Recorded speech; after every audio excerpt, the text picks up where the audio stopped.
محسوس کرے گا۔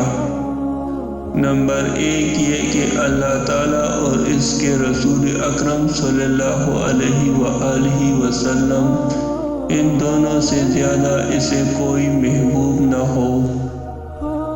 نمبر 2 یہ کہ انسان کسی سے محض اللہ تعالیٰ کی رضا کے لیے محبت کرے۔ نمبر 3 اور کفر سے بچنے کے بعد کفر میں لوٹنے کو اتنا ہی ناپسند کرے جتنا وہ آگ کے اندر گرنا ناپسند کرتا ہے۔ اور 3 باتیں جس کے اندر ہوگی اللہ تعالیٰ اس کا حساب آسان کر دے گا اور اسے اپنی رحمت سے جنت میں داخل کرے گا۔ نمبر 1 تو عطا کرے اسے جو تجھے محروم رکھے۔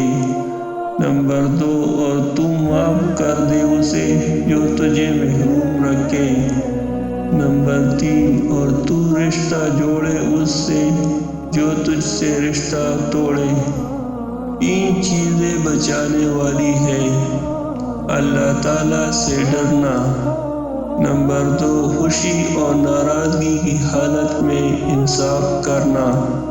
نمبر 3 غریبی اور امیری میں میانہ روی، جلوت اور خلوت میں اختیار کرنا۔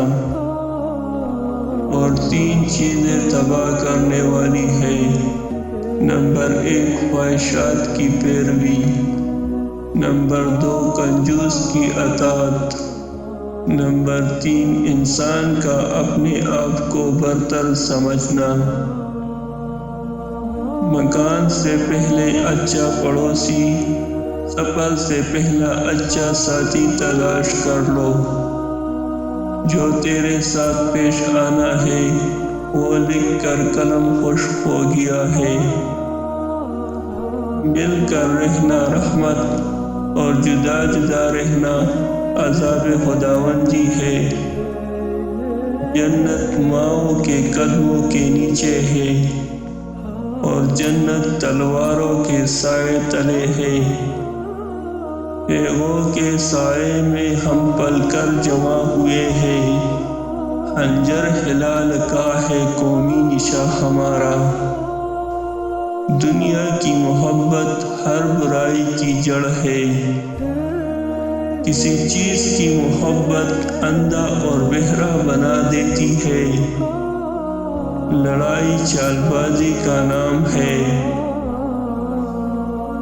شرافت خاندانی، دولت اور تقویٰ بزرگی ہے۔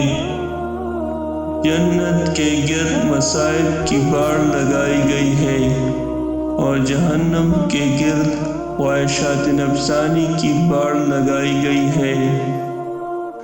دانش مومن کی گمشدہ چیز ہے۔ حلال بھی واضح ہے اور حرام بھی واضح ہے۔ دانش کو حاصل کر لو اور اس میں کوئی مذائقہ نہیں کہ یہ کس جگہ سے حاصل کی ہے۔ 2 خصلتیں صرف مومن میں ہی پائی جاتی ہے، سخاوت اور خوش اخلاقی۔ تمام کاموں سے بہتر کام درمیانے درجے کا ہے۔ بہتر رزق وہ ہے جو تمہیں نہ اللہ تعالیٰ سے باغی بنائے اور نہ غفلت میں ڈالے۔ بہتر عمل یہ ہے کہ تو دنیا سے رخصت ہو کہ تیری زبان پر ذکر اللہ جاری ہو۔